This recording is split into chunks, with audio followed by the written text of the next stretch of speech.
অনুষ্ঠিত হ'বই আৰু মেট্ৰিক পৰীক্ষাৰ মাজত মানুহৰ এটা গুজব ওলাই থাকে যে 2000 NEP-ত মেট্ৰিকটো নাথাকিব প্ৰত্যেকটো ক্লাছতে ক্লাছ 10ৰ পৰীক্ষাটো হ'বই গতিকে সেইটোৱে মেট্ৰিক পৰীক্ষা থাকিব নতুন শিক্ষা নীতি মানে শিক্ষাৰ যি গাঁথনিগত পৰিৱৰ্তন আছিলে আগত 10+2 এতিয়া আমি 5+3+3+4 গাঁথনি কৰা হৈছে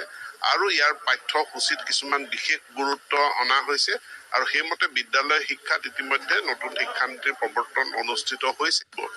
তাৰ উপৰঞ্চি সিদ্ধান্ত লোৱা গৈছে যে বছৰেকীয়া পৰীক্ষা পঞ্চম শ্ৰেণী ক্লাছ 5 আৰু ক্লাছ 8ত এই পৰীক্ষা লোৱা হ'ব আগতে তেওঁলোকে যি পাৰফৰ্মেন্সেই নহওক কিয় অট'মেটিক তেওঁলোকৰ প্ৰমোশ্যন হৈছিলে এতিয়া অট'মেটিক প্ৰমোশ্যন নহ'ব ক্লাছ 5ৰ পৰীক্ষাত যদি কোনোবাই ফেইল কৰে তেওঁ 2 মাহৰ ভিতৰত এটা বিশেষ পৰীক্ষা দিব লাগিব সেই বিশেষ পৰীক্ষাটোতো যদি ফেইল কৰে তেনেহ'লে তেওঁ